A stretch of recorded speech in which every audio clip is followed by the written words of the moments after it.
എല്ലാവർക്കും നമസ്കാരം. ഞാൻ സരിതാ മഹേശ്വരൻ. ഇന്ന് ശ്രീകൃഷ്ണവിലാസ മഹാകാവ്യത്തിൻ്റെ 11ാമത്തെ സർഗത്തിലെ 52, 53, 54 എന്നീ 3 ശ്ലോകങ്ങളാണ് നമ്മൾ പഠിക്കുന്നത്. മൂന്നിലും അനുഷ്ടുപ്പ് വൃത്തമാണുള്ളത്. ശ്രീകൃഷ്ണനും സത്യയും തമ്മിലുള്ളതായ വിവാഹത്തിനുള്ള ഒരുക്കങ്ങളെ പറ്റിയിട്ടാണ് വർണ്ണിച്ചു കൊണ്ടിരിക്കുന്നത്. ആ വിവാഹത്തിനുള്ള ഒരുക്കങ്ങൾക്കായിട്ട്, അതിന് പങ്കെടുക്കാനായിട്ട് ബന്ധുക്കളെയൊക്കെ ക്ഷണിക്കാൻ വേണ്ടിയിട്ട് ധാരാളം ദൂതന്മാരെ പറഞ്ഞയച്ചു എന്ന് പറഞ്ഞിട്ടാണ് നിർത്തിയത്. നമുക്ക് 52ാമത്തെ ശ്ലോകം നോക്കാം. വിവാഹ പഞ്ചമേന്നീതി ലഗ്നവിദ്ഭിരുദീരിത ഗൃഹീത്വാ പാണിനാ പാണിം കൃഷ്ണമന്തർനിനായസ. ആദ്യം പദച്ഛേദം പറയാം. വിവാഹ പഞ്ചമേ അഹ്നി ഇതി ലഗ്നവിദ്ഭി ഉദീരിത ഗൃഹീത്വാ പാണിനാ പാണിം കൃഷ്ണം അന്തർനിനായ സ. എന്താണ് അടുത്ത നടപടിയായിട്ടുണ്ടായത്? ബന്ധുക്കളെയൊക്കെ ക്ഷണിക്കാൻ വേണ്ടി ആളെ വിടുമ്പോൾ കൃത്യമായിട്ടൊരു ദിവസം എന്നാണ്, ഏറ്റവും അടുത്ത ഒരു നല്ല മുഹൂർത്തം എന്നാണെന്നാണല്ലോ ആലോചിക്കുക. അപ്പം അതിനു വേണ്ടിയിട്ട് ഗണകന്മാരൊക്കെ, ജ്യോതിഷികളൊക്കെ വന്നിരുന്ന് നോക്കിയപ്പോൾ കണ്ടു എന്താണ്? പഞ്ചമേ അഹ്നി, അന്ന് തൊട്ട് എണ്ണിയാൽ അടുത്ത 5ാമത്തെ ദിവസം. പഞ്ചമേ അഹ്നി വിവാഹമാവാം, വിവാഹത്തിന് നല്ലൊരു മുഹൂർത്തമുണ്ട് എന്ന്. ഇതി ലഗ്നവിദ്ഭി ഉദീരിത, ഇപ്രകാരം ലഗ്നത്തെ പറ്റി അറിയാവുന്നവർ, അതായത് ജ്യോതിഷ്കന്മാർ, നന്നായിട്ട് ജ്യോതിഷം പഠിച്ചിട്ടുള്ളവർ, അവരാൽ പറയപ്പെട്ടപ്പോൾ ലഗ്നവിദ്ഭി ഉദീരിത, അവരിങ്ങനെ രാജാവിനോട് പറയാണ്, ഇന്ന് മുതൽ കണക്കാക്കുകയാണെങ്കിൽ 5ാമത്തെ ദിവസം നല്ലൊരു മുഹൂർത്തമുണ്ട്, അന്നാവാം രാജകുമാരിയുടെ വിവാഹം എന്നുള്ളത് പറഞ്ഞതോടു കൂടിയിട്ട് അത്യന്തം സന്തുഷ്ടനായി തീർന്നു രാജാവ്. അദ്ദേഹം സഹ പാണിനാ പാണിം ഗൃഹീത്വാ കൃഷ്ണം അന്തർനിനായ, തൻ്റെ കൈകൊണ്ട് ശ്രീകൃഷ്ണൻ്റെ കയ്യിൽ പിടിച്ചിട്ട്, പാണിനാ പാണിം, കൈകൊണ്ട് കയ്യിൽ പിടിച്ചിട്ട് ആ അടുപ്പവും സ്നേഹവും ബഹുമാനവും ഒക്കെ സന്തോഷവും ഒക്കെ ആ ഒരു സ്പർശനം കൊണ്ട്, ഒരു പിടുത്തം കൊണ്ട് മനസ്സിലാക്കി തരികയാണ് കവി ചെയ്യണത്. അതുപോലെ തന്നെ കോസലാധിപതിക്ക് ശ്രീകൃഷ്ണനോടുള്ള അടുപ്പമാണ് ആ ഒരു സ്പർശനം കൊണ്ട് അവിടെ കാണിച്ചു കൊടുക്കുന്നത്. അങ്ങനെ കൈ പിടിച്ചുകൊണ്ട് പാണിനാ പാണിം ഗൃഹീത്വാ കൃഷ്ണം, ശ്രീകൃഷ്ണനെ അന്തർനിനായ, അന്ത എന്ന് പറഞ്ഞാൽ കൊട്ടാരത്തിൻ്റെ അകത്തേക്ക്. ഇതൊക്കെ ഇത്ര നേരം ഉണ്ടായിരുന്ന ആ വർത്തമാനങ്ങളും അതുപോലെ തന്നെ കാളകളെ കെട്ടാൻ പോക്കും അത് കഴിഞ്ഞ് വന്നിരിക്കലും ഒക്കെ പുറത്തു വച്ചിട്ടായിരുന്നു. അതൊന്നും അകത്തേക്ക് കയറിയിട്ടുണ്ടായിരുന്നില്ല. ആ മുൻഭാഗത്ത് സഭയിൽ വെച്ചിട്ട്, പൂമുഖത്ത് വെച്ചിട്ടൊക്കെ ആയിരുന്നു ഇതൊക്കെ നടന്നത്. അങ്ങനെ കാളകളെയൊക്കെ കെട്ടിക്കഴിഞ്ഞിട്ട്, അഴിച്ചുവിടുകയും കെട്ടലൊക്കെ കഴിഞ്ഞിട്ട് ശ്രീകൃഷ്ണൻ വന്നിരുന്നു. അതെല്ലാം ഈ സഭയിൽ വെച്ചിട്ട് തന്നെയായിരുന്നല്ലോ. അതൊക്കെ എല്ലാവരും കാണുകയും ചെയ്തു. അതിനുശേഷം വിവാഹത്തിനുള്ള തീയതി കുറിച്ചപ്പോൾ, നാള് കുറിച്ചപ്പോൾ സന്തോഷത്തോട് കൂടിയിട്ട് നഗ്നജിത്ത് ശ്രീകൃഷ്ണനെയും കയ്യിൽ പിടിച്ചുകൊണ്ട്, ശ്രീകൃഷ്ണൻ്റെ കയ്യിൽ പിടിച്ചുകൊണ്ട് അകത്തേക്ക് പ്രവേശിച്ചു എന്നാണ് കവി വർണ്ണിച്ചിരിക്കുന്നത്. എന്നിട്ട് എന്തൊക്കെയാണ് പിന്നെയുള്ള തയ്യാറെടുപ്പുകൾ എന്ന് പറയാണ്. നമുക്ക് 53ാമത്തെ ശ്ലോകം നോക്കാം.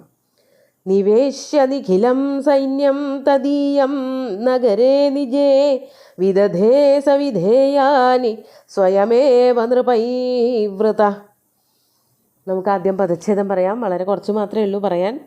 നിവേശ്യ നിഖിലം സൈന്യം തദീയം നഗരേ നിജേ വിദധേ സ വിധേയാനി സ്വയം ഏവ നൃപൈഹി വൃത.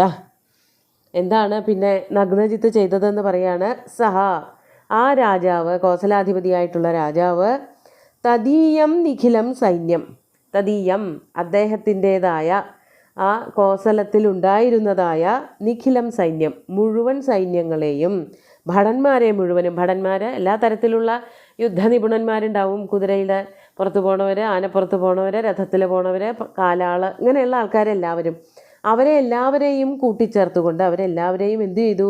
നിജേ നഗരേ നിവേശ്യ, തൻ്റെ നഗരത്തിൽ അല്ലെങ്കിൽ താനിരിക്കുന്ന കൊട്ടാരത്തിന് ചുറ്റുമായിട്ട് നിവേശിപ്പിച്ചിട്ട്, മറ്റൊരാളുടെയും ആക്രമണങ്ങൾ ഉണ്ടാകരുത്. ഇങ്ങനെ ഒരു വിവാഹം നടക്കാൻ പോവുകയാണെന്ന് പറയുമ്പോൾ അതിനെതിരായിട്ട് കുറേ ആൾക്കാരുണ്ടാവുമല്ലോ, പ്രത്യേകിച്ച് കാളകളുമായിട്ട് മത്സരിച്ച് തോറ്റുപോയിട്ടുള്ളവർ. അവരുടെ ആക്രമണങ്ങൾ ഉണ്ടാകാൻ സാധ്യതയുണ്ട് എന്ന് മുൻകൂട്ടി മനസ്സിലാക്കിയിട്ട് അല്ലെങ്കിൽ ഉള്ളിൽ കരുതിയിട്ടാണോ എന്ന് തോന്നും. രാജാവ് എന്തു ചെയ്തു? സൈന്യങ്ങളെ മുഴുവനും തൻ്റെ കൊട്ടാരത്തിന് ചുറ്റുമായിട്ട് നിവേശിപ്പിച്ചു. നല്ലൊരു സംരക്ഷണമുണ്ടാക്കി. ശ്രീകൃഷ്ണൻ ഇവിടെ ഉണ്ട്. ശ്രീകൃഷ്ണൻ ഇത് മുഴുവനും തോൽപ്പിച്ച് ഇല്ലാതെയാക്കാൻ, ഏത് ശത്രു വന്നാലും അവരെയൊക്കെ ഇല്ലാതെയാക്കാൻ പറ്റുമെങ്കിലും ഒരു ശ്വശുരൻ, അതായത് മകളെ വിവാഹം കഴിച്ചു കൊടുക്കാൻ തയ്യാറായി നിൽക്കുന്ന ഒരു രാജാവ് എന്നുള്ള നിലയ്ക്ക് എല്ലാ തരത്തിലുമുള്ള സംരക്ഷണങ്ങളും ഉറപ്പാക്കണം. അതിനു വേണ്ടിയിട്ടാണ് കൊട്ടാരത്തിന് ചുറ്റും സൈന്യങ്ങളെ നിവേശിപ്പിച്ചത്. നിജേ നഗരേ നിവേശ്യ സ്വയം ഏവ നൃപൈഃ വൃത വിധേയാനി വിദധേ. സ്വയമേവ, തന്നെത്താൻ തന്നെ, അവരവർ തന്നെ പല കാര്യങ്ങളും ചെയ്തു. നൃപൈഃ വൃത, നൃപന്മാരാൽ, അതായത് സാമന്ത രാജാക്കന്മാരൊക്കെ ധാരാളമുണ്ട്, അവരാലൊക്കെ ചുറ്റപ്പെട്ടുകൊണ്ട് അവരെപ്പോഴും കൂടെയുണ്ട്, കൗസലാധിപതിയുടെ കൂടെയുണ്ട്. എങ്കിലും അവരവർ ചെയ്യേണ്ടതായിട്ടുള്ള കാര്യങ്ങൾ മറ്റാരെയും ഏൽപ്പിക്കാതെ മകളുടെ വിവാഹത്തിനായിട്ട് എന്തെല്ലാം ചെയ്യാനുണ്ടോ അതൊക്കെ പരമാവധി തന്നെ ചെയ്തു. അതാണ് സ്വയമേവ നൃപൈഃ വൃത. നൃപന്മാരൊക്കെ കൂടെ ഉണ്ടെങ്കിൽ പോലും തന്നെത്താനാണ് എല്ലാം ചെയ്തത്, അധികവും ചെയ്തത്. വിധേയാനി വിദധേ, ചെയ്യേണ്ട കാര്യങ്ങളൊക്കെ, ഒരുക്കങ്ങളൊക്കെ, വിവാഹത്തിന് എന്തെല്ലാം ഒരുക്കങ്ങൾ വേണമോ അതെല്ലാം തയ്യാറാക്കി. അതിന് വേറെ ആരോടും ആശ്രയിക്കുകയൊന്നും ഉണ്ടായില്ല. അവരവർക്ക് അറിയാവുന്ന പോലെ പുരോഹിതന്മാരോടൊക്കെ ചോദിച്ചിട്ട് എല്ലാം വേണ്ടതുപോലെ തയ്യാറാക്കി എന്നാണ് കവി ഇവിടെ വർണ്ണിച്ചിരിക്കുന്നത്.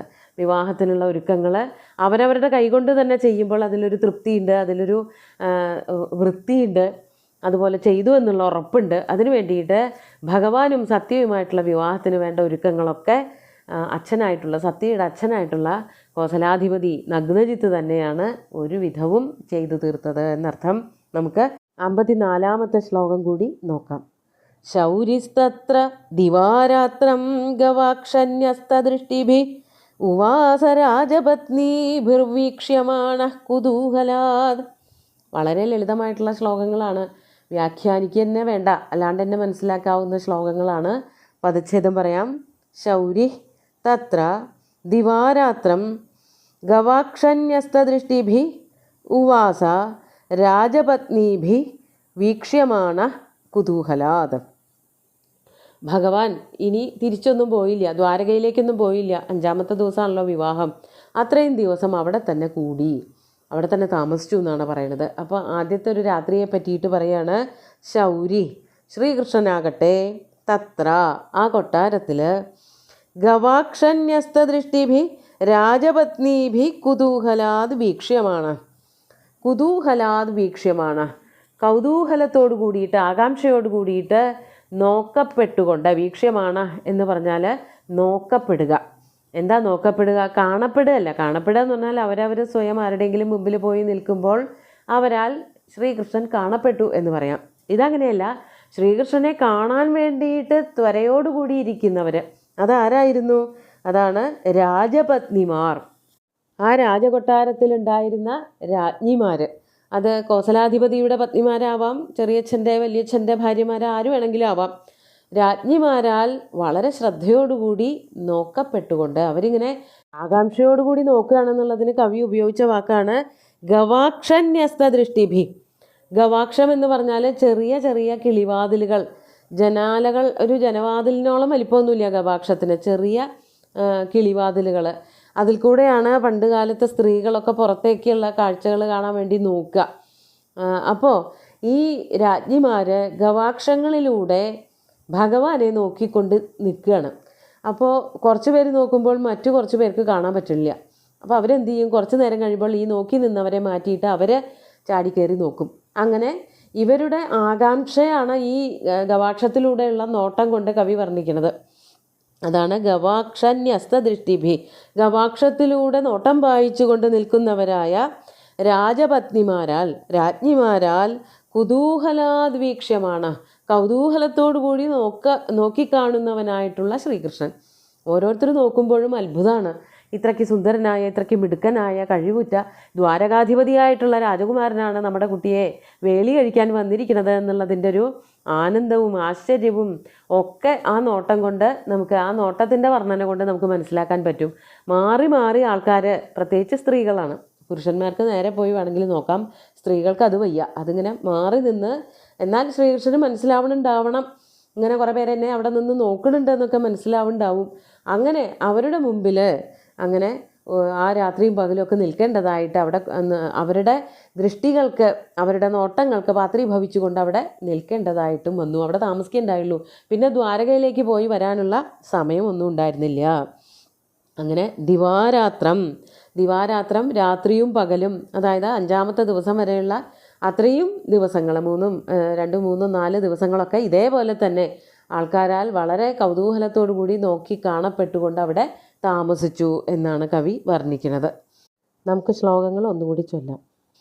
വിവാഹ പഞ്ചമേന്നീതി ലഗ്നവിദ്ഭിരുദീരിത ഗൃഹീത്വാ പാണിനാ പാണിം കൃഷ്ണമന്തർനിനായസ നിവേശ്യ നിഖിലം സൈന്യം തദീയം നഗരേ നിജേ വിദധേ സവിധേയാനി സ്വയമേവ നൃപൈവ്രത ശൗരിസ്തത്ര ദിവാരാത്രം ഗവാക്ഷന്യസ്തദൃഷ്ടിഭിः ഉവാസ രാജപത്നീഭിർവീക്ഷ്യമാണ കുതൂഹലാത്.